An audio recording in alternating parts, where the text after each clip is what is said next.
오늘 원화가 흔들렸다면 그것은 단순한 환율 뉴스가 아닐 수 있습니다. 오늘 기름값이 올랐다면 그것은 단순히 주유소의 문제가 아닐 수 있습니다. 오늘 삼성전자 주가가 출렁였다면 그것은 한 기업만의 문제가 아닐 수 있습니다. 그리고 오늘 청년들이 더 불안해졌다면 그것도 개인의 노력 부족만으로 설명되지 않을 수 있습니다. 지금 한국인의 삶은 보이지 않는 전쟁 속으로 들어가고 있습니다. 총성은 없습니다. 탱크도 보이지 않습니다. 하지만 생활비는 움직입니다. 환율은 흔들립니다. 일자리는 불안해집니다. 기업의 투자 결정도 조용히 바뀝니다. 이 전쟁은 뉴스 화면 밖에서 진행됩니다. 그 이름은 미중 패권 전쟁입니다. 많은 한국인은 이것을 먼 이야기라고 생각합니다. 워싱턴과 베이징의 문제, 대만의 해협의 문제, 남중국해의 문제, 혹은 반도체 공장에서만 벌어지는 강대국들의 힘겨루기라고 생각합니다. 하지만 아닙니다. 이 싸움은 이미 한국인의 지갑 안에 들어와 있습니다. 월급 안에 들어와 있습니다. 대출 이자 안에 들어와 있습니다. 취업 시장 안에 들어와 있습니다. 미국과 중국이 싸울 때 가장 먼저 다치는 곳은 꼭 미국이나 중국이 아닙니다. 그 사이에 낀 나라들이 먼저 흔들립니다. 그리고 한국은 바로 그 사이에 있습니다. 미국은 한국의 가장 중요한 안보 동맹입니다. 중국은 오랫동안 한국 경제의 거대한 시장이었습니다. 반도체는 한국의 자존심입니다. 하지만 동시에 미중 기술 전쟁의 가장 뜨거운 전장입니다. 에너지는 밖에서 들어옵니다. 무역은 바다로 움직입니다. 금융시장은 달러에 묶여 있습니다. 그래서 한국은 강한 나라처럼 보이지만 그 힘의 상당 부분은 외부 시스템 위에 놓여 있습니다. 이것이 불편한 진실입니다. 한국은 세계화로 성장했습니다.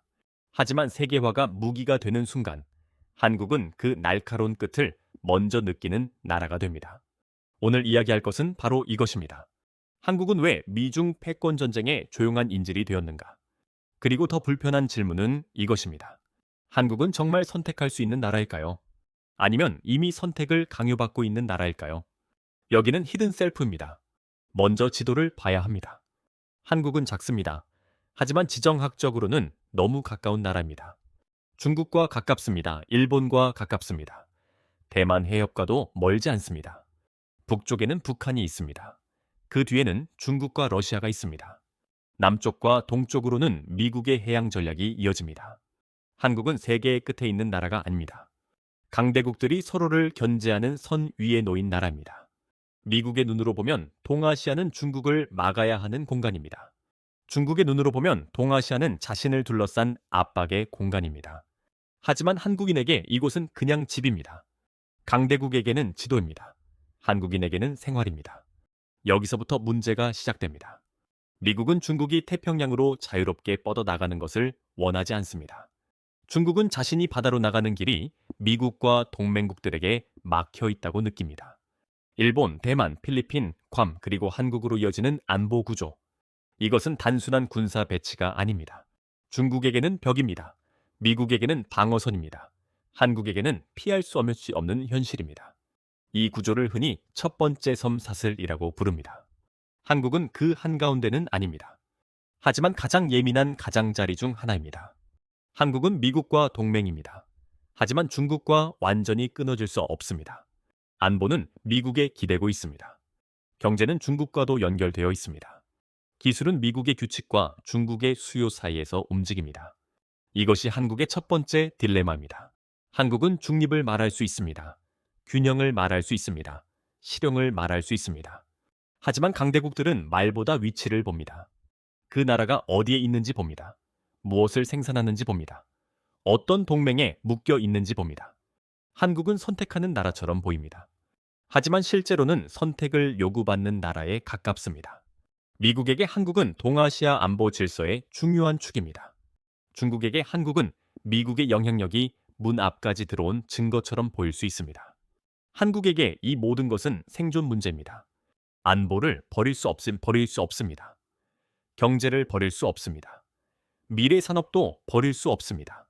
그래서 한국의 위치는 늘 불편합니다. 미국에 너무 가까워지면 중국의 압박이 두렵습니다. 중국을 너무 의식하면 미국의 불신이 두렵습니다. 이것은 단순한 외교 기술의 문제가 아닙니다. 한국이 가진 구조 자체가 불편합니다. 두 번째 문제는 반도체입니다. 한국에서 반도체는 단순한 산업이 아닙니다. 국가의 자존심입니다. 수출의 핵심입니다. 세계 경제에서 한국을 보이게 만드는 무기입니다.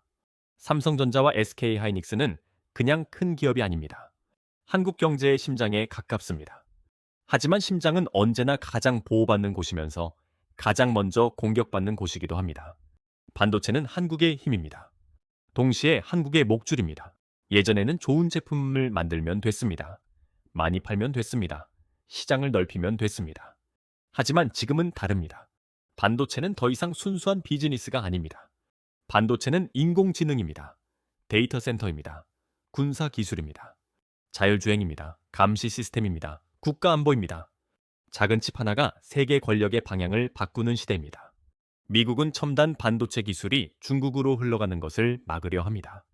중국은 그 봉쇄를 뚫고 자립하려 합니다. 그리고 한국 기업들은 그 사이에 서 있습니다. 한국 기업들은 미국의 기술 생태계에 의존합니다.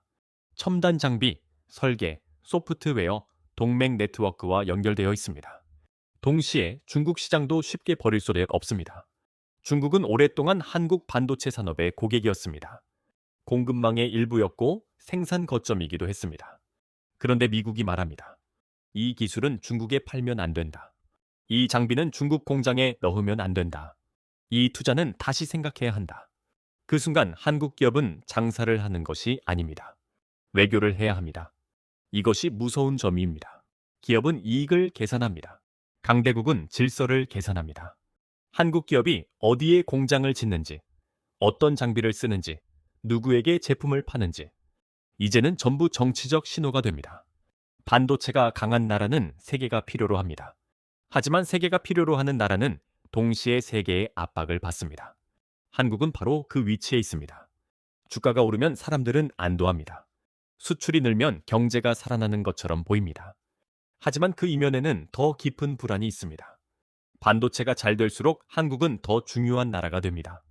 그리고 더 중요한 나라는 더 쉽게 흔들립니다. 강대국들은 중요하지 않은 나라를 굳이 흔들지 않습니다. 정말로 흔들리는 나라는 필요한 나라입니다. 한국이 바로 그렇습니다. 바로 그렇습니다. 세 번째 사슬은 달러입니다. 많은 사람들은 달러를 멀리 있는 돈이라고 생각합니다. 미국 여행 갈 때 필요한 돈, 해외 주식을 살 때 보는 환율, 뉴스에서 나오는 기축통화. 하지만 달러는 훨씬 더 깊이 한국인의 삶 속에 들어와 있습니다. 한국은 에너지를 수입합니다. 원자재를 수입합니다. 식량과 산업부품도 많이 수입합니다. 그리고 세계 무역의 상당 부분은 여전히 달러를 중심으로 움직입니다. 달러가 강해지면 원화는 압박을 받습니다. 원화가 약해지면 수입 물가는 올라갑니다. 수입 물가가 오르면 기름값이 흔들립니다. 식품 가격이 흔들립니다. 기업 비용이 올라갑니다. 생활비가 무거워집니다. 사람들은 이것을 국제금융이라고 부르지 않습니다. 그냥 이렇게 말합니다. 요즘 왜 이렇게 다 비싸졌지? 하지만 그 감각 뒤에는 세계 금융 질서가 있습니다. 미국은 군사력만 강한 나라가 아닙니다. 미국은 돈의 규칙을 만드는 나라입니다. 달러전은 세계 금융 시스템의 중심에 있습니다. 미국의 금리 결정은 한국의 부동산 시장까지 흔듭니다. 대출 이자도 흔듭니다. 기업 투자도 흔듭니다. 소비 심리도 흔듭니다. 한국은행이 어떤 결정을 하든 미국 연준을 무시할 수 없습니다. 한국 정부가 어떤 정책을 내놓든 달러가 급하게 움직이면 시장은 먼저 반응합니다. 이 말은 불편하지만 사실에 가깝습니다. 한국 경제는 한국 안에서만 결정되지 않습니다. 한국인은 서울에서 월급을 받습니다. 한국은행에서 대출을 받습니다. 한국 기업의 주식을 삽니다. 하지만 그 안정성은 한국 안에서만 만들어지지 않습니다.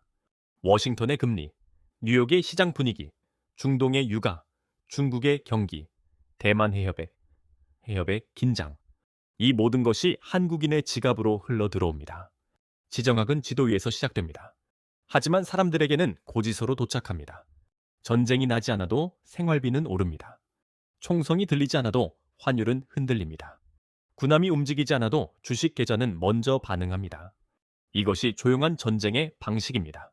네 번째는 바다와 에너지입니다. 한국은 제조업 강국입니다. 수출 강국입니다. 반도체가 있습니다. 자동차가 있습니다. 조선이 있습니다. 배터리가 있습니다. 하지만 이 모든 산업은 에너지 없이는 움직이지 않습니다. 그리고 한국의 에너지는 대부분 밖에서 들어옵니다. 석유와 가스는 바다를 통해 들어옵니다. 원자재도 바다를 통해 들어옵니다. 완성품도 바다를 통해 나갑니다. 한국 경제는 항구 위에 서 있습니다. 선박 위에 서 있습니다. 국제 항로 위에 서 있습니다. 그래서 바다는 멀어 보이지만 사실은 한국 경제의 혈관입니다.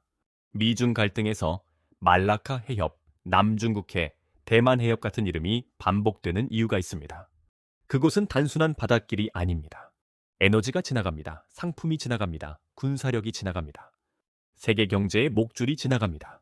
중국은 이 바닷길에 오래된 약점을 가지고 있습니다. 에너지와 무역의 많은 부분이 미국과 동맹국들이 감시할 수 있는 해상 통로를 지나야 했기 때문입니다. 그래서 중국은 다른 길을 만들고 있습니다.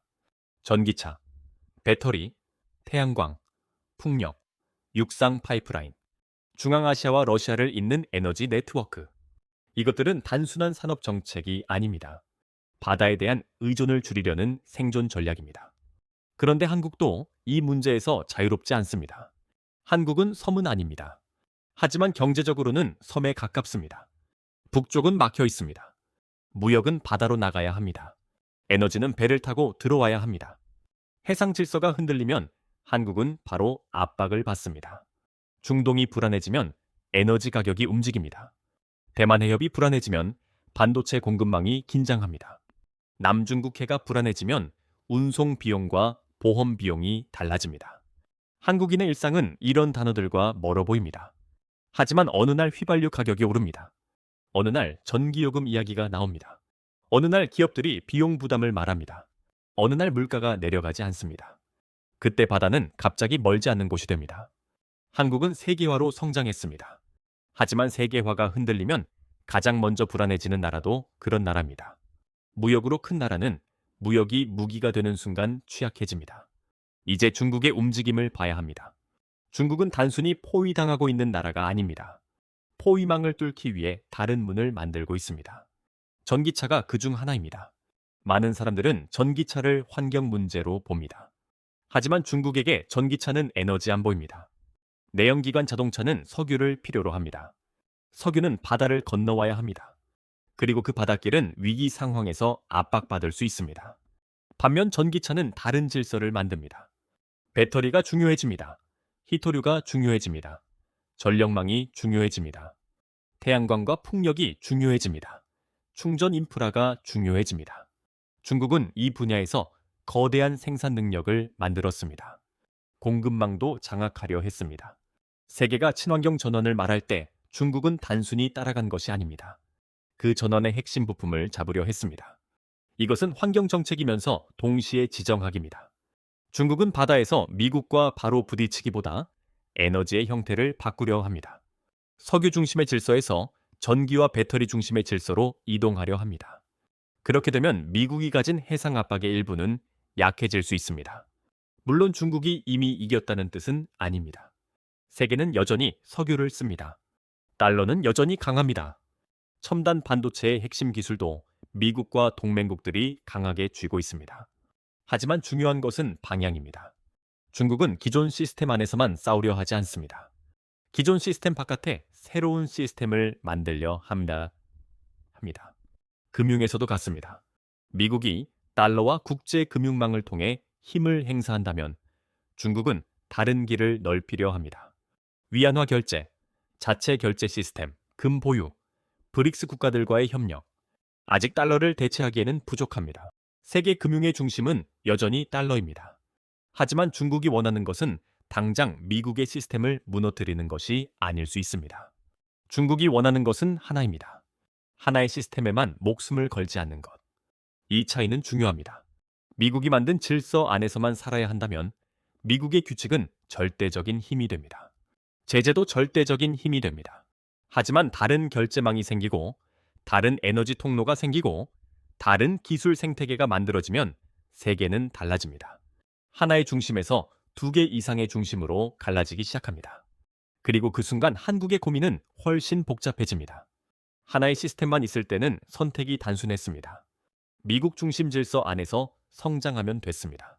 하지만 두 개의 시스템이 생기면 한국은 매 순간 질문을 받습니다. 어느 기술 표준을 따를 것인가? 어느 시장을 우선할 것인가? 어느 동맹의 요구를 먼저 들을 것인가? 어느 리스크를 감수할 것인가? 어느 쪽의 분노를 견딜 것인가? 이것이 한국이 마주한 진짜 문제입니다. 미국과 중국의 싸움은 한국에게 누가 옳은가의 문제가 아닙니다. 어디에서야 덜 다치는가의 문제입니다. 한국은 미국을 버릴 수 없습니다. 북한이라는 현실이 있습니다. 동아시아 안보 구조가 있습니다. 군사동맹의 무게가 있습니다.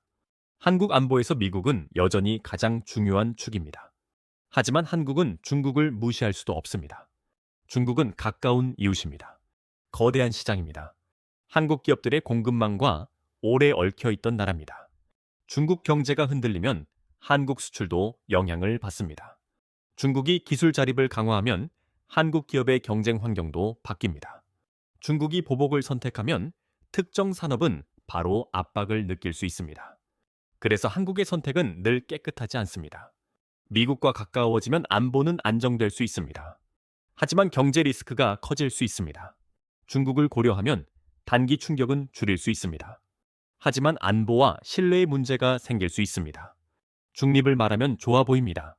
하지만 위기의 순간 강대국들은 중립을 존중하지 않을 수 있습니다. 이것이 중간에 낀 나라의 비극입니다. 한국은 가난해서 약한 나라가 아닙니다.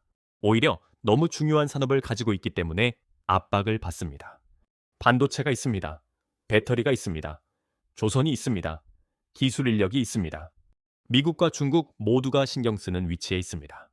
한 나라가 너무 중요해지면 그 나라는 더 자유로워질까요? 아닐 수 있습니다. 더 많은 눈을 받습니다. 더 많은 요구를 받습니다. 더 많은 압박을 받습니다. 중요한 나라는 보호받기도 하지만 동시에 더 쉽게 끌려갑니다. 한국인은 자주 묻습니다.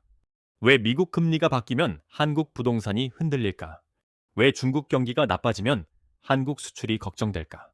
왜 대만 해협 뉴스가 나오면 반도체와 주식시장이 긴장할까? 왜 중동의 전쟁이 한국의 기름값으로 돌아올까? 답은 단순합니다. 한국은 세계와 너무 깊게 연결되어 있기 때문입니다. 세계와 연결되어 성장했습니다. 세계와 연결되어 부자가 되었습니다. 세계와 연결되어 기술 강국이 되었습니다. 하지만 바로 그 연결 때문에 세계가 갈라질 때 가장 먼저 통증을 느낍니다. 세계화가 확장될 때 한국은 승자였습니다. 하지만 세계화가 무기화될 때 한국은 인질이 됩니다. 이 인질 상태는 눈에 잘 보이지 않습니다. 누가 한국을 묶어놓은 것도 아닙니다. 국경이 봉쇄된 것도 아닙니다. 거리에 탱크가 있는 것도 아닙니다. 사람들은 출근합니다. 커피를 마십니다. 주식을 확인합니다. 대출 이자를 걱정합니다. 아이의 취업을 걱정합니다. 하지만 보이지 않는 곳에서 선택지는 조금씩 줄어듭니다. 기업은 투자할 지역을 고를 때 정치 리스크를 먼저 봅니다. 정부는 외교 메시지를 낼 때 시장 반응을 계산합니다. 개인은 환율과 금리, 주식시장, 물가를 보며 미래 계획을 수정합니다. 청년은 좋은 기업에 취업하고 싶어 합니다. 하지만 그 기업의 미래는 한국 내부보다 미중 갈등에 더 크게 흔들릴 수 있습니다. 이것이 조용한 인질이라는 말의 의미입니다. 누군가 총을 겨누고 있는 것이 아닙니다. 하지만 삶의 방향이 다른 사람들의 게임에 의해 결정됩니다. 더 불편한 사실은 이 상황이 쉽게 끝나지 않을 것이라는 점입니다. 미국은 중국이 첨단 기술과 군사력, 금융 영향력으로 자신과 같은 수준의 패권 국가가 되는 것을 원하지 않습니다. 중국은 더 이상 미국이 만든 규칙 안에서만 성장하는 나라로 남고 싶지 않습니다. 미국은 기존 질서를 지키려 합니다. 중국은 새로운 공간을 만들려 합니다. 그리고 한국은 그 사이에서 기다릴 수만 없습니다.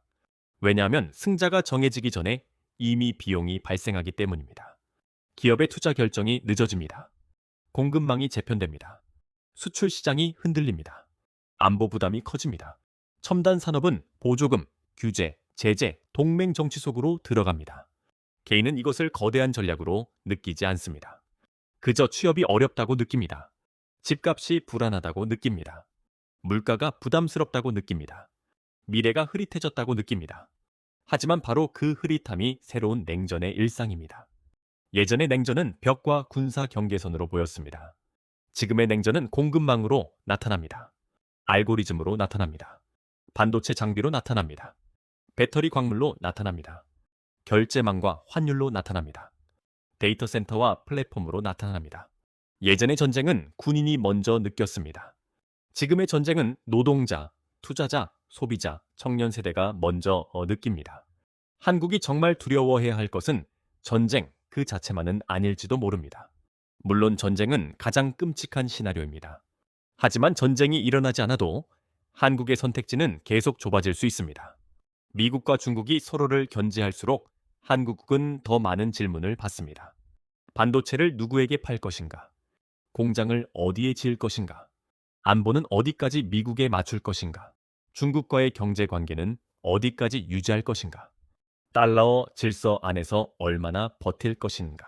새로운 질서가 생길 때 어디까지 대비할 것인가? 이 질문들에는 쉬운 답이 없습니다. 그래서 이 문제를 단순한 친미나 친중으로 보면 안 됩니다. 반미나 반중으로 봐도 안 됩니다. 그것은 너무 얕은 해석입니다. 진짜 문제는 한국이 어떤 구조 속에 들어가 있는지 보는 것입니다. 한국은 미국의 동맹입니다. 한국은 중국과 얽힌 경제입니다. 한국은 달러 질서 안에 있는 금융시장입니다. 한국은 에너지 수입국입니다. 한국은 바다로 먹고 사는 무역국가입니다. 한국은 반도체로 세계의 주목을 받는 기술국가입니다. 이 모든 정체성이 한국을 강하게 만듭니다. 동시에 취약하게 만듭니다. 앞으로 한국은 더 영리해야 합니다. 어느 편에 설 것인가만 물어서는 안 됩니다. 어느 분야에서 스스로 버틸 힘을 만들 것인가를 물어야 합니다. 에너지 안보, 기술 자립, 공급망 다변화, 외교적 유연성, 금융 안정성, 산업 전략, 그리고 무엇보다 국민에게 진실을 설명하는 정치적 정직함이 필요합니다. 국민이 모르는 사이에 비용만 떠안는 구조는 오래 버틸 수 없습니다. 사람들은 국제 정치를 모두 알 필요는 없습니다. 모든 국민이 반도체 공급망과 해상 교통로와 달러 시스템을 자세히 알아야 하는 것도 아닙니다. 하지만 적어도 하나는 알아야 합니다. 내 삶의 불안이 반드시 내 개인의 실패만은 아니라는 사실입니다. 월급이 제자리인 것, 집값이 멀어지는 것, 취업이 어려워지는 것, 물가가 버거운 것, 주식시장이 흔들리는 것, 기업들이 갑자기 보수적으로 변하는 것, 이 모든 것이 개인의 노력 부족만으로 설명될 수는 없습니다. 때로는 세계의 구조가 개인의 삶을 조용히 밀어붙입니다. 그리고 지금 한국은 바로 그런 시대를 지나고 있습니다. 미국과 중국의 싸움은 앞으로도 계속될 가능성이 큽니다. 어느 날은 반도체가 중심이 될 것입니다. 어느 날은 배터리가 중심이 될 것입니다. 어느 날은 대만 해협이 중심이 될 것입니다. 어느 날은 달러와 금리가 중심이 될 것입니다. 하지만 본질은 같습니다. 누가 세계의 규칙을 정할 것인가? 누가 기술의 표준을 줄 것인가? 누가 돈의 흐름을 통제할 것인가? 누가 바닷길과 에너지 길목을 지킬 것인가? 그리고 그 사이에 낀 나라들은 얼마나 많은 대가를 치를 것인가? 한국은 이 질문에서 벗어날 수 없이 없어야 합니다. 그래서 우리는 더 차갑게 봐야 합니다. 어느 나라를 좋아하고 싫어하는 문제를 넘어 한국이 어떤 구조적 위험 속에 있는지 봐야 합니다. 그래야 적어도 우리가 왜 흔들리는지 알 수 있습니다. 흔들리는 이유를 모르면 사람들은 서로를 탓합니다. 청년은 기성세대를 탓합니다. 기성세대는 청년을 탓합니다. 서민은 기업을 탓합니다. 기업은 정부를 탓합니다. 정부는 외부 오음경을 말합니다. 국민은 그것을 변명처럼 듣습니다. 하지만 그 모든 분노 밑에는 더 큰 질문이 숨어 있습니다. 한국은 정말 자기 미래를 스스로 결정할 수 있는가? 아니면 우리는 이미 거대한 두 시스템 사이에서 선택지가 줄어드는 것을 지켜보고 있는가? 미중 패권 전쟁은 뉴스 속의 전쟁이 아닙니다. 그것은 조용히 생활비가 됩니다. 조용히 환율이 됩니다. 조용히 일자리의 불안이 됩니다. 조용히 기업의 투자 결정이 됩니다. 조용히 한 나라의 미래 전략이 됩니다. 그리고 조용한 전쟁은 언제나 조용한 사람들에게 먼저 도착합니다. 어쩌면 한국이 가장 두려워해야 할 것은 전쟁 그 자체가 아닐지도 모릅니다. 정말로 두려운 것은 전쟁이 시작되기도 전에 이미 우리의 선택지가 줄어들고 있다는 사실입니다. 그리고 그 사실을 너무 늦게 깨닫는 것입니다.